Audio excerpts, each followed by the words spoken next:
Computer में data processing क्या होता है, यानी डाटा प्रोसेसिंग क्या होता है। तो देखिए, किसी भी वस्तु के बारे में जानकारी में जो डाटा होता है, डाटा कहा जाता है। इसके लिए कंप्यूटर की इस पुस्तक के बारे में कई जानकारियां हो सकती है, जैसे लेखक का नाम, पुस्तक का नाम, प्रकाशन का नाम, कीमत आदि होता है। जैसे डाटा दो प्रकार के होते हैं। कौन कौन? डाटा कितने प्रकार के? दो प्रकार के हैं। पहला डाटा क्या होता है? Numeric data.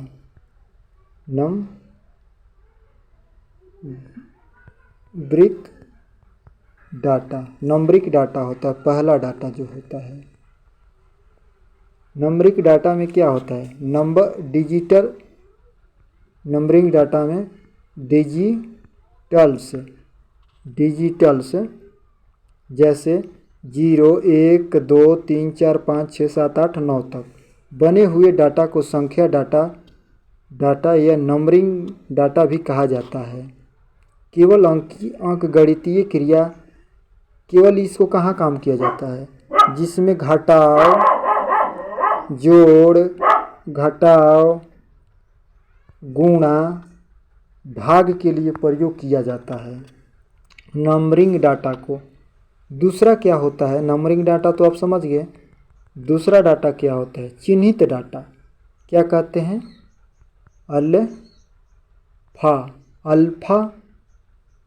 अल्फा नंबरिंग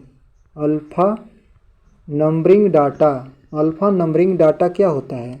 यह लैंग्वेज लेटर को, अक्षरों को तथा दूसरे किसी भी चिन्ह से बने हुए डाटा को चिन्हित डाटा कहते हैं। चिन्हित डाटा को अंकीय क्रिया नहीं की जा सकती है।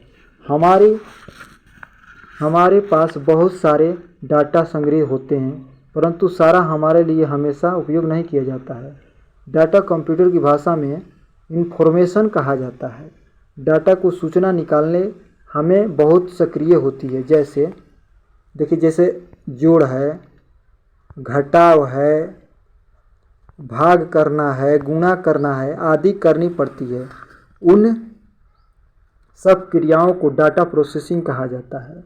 आजकल तो डाटा प्रोसेसिंग का काम कंप्यूटर द्वारा किया जाता है, इसीलिए हम इलेक्ट्रॉनिक डाटा प्रोसेसिंग भी कहते हैं, जिसे हम शॉर्टकट कहते हैं EDP। EDP के मतलब होता है इलेक्ट्रॉनिक डाटा प्रोसेसिंग।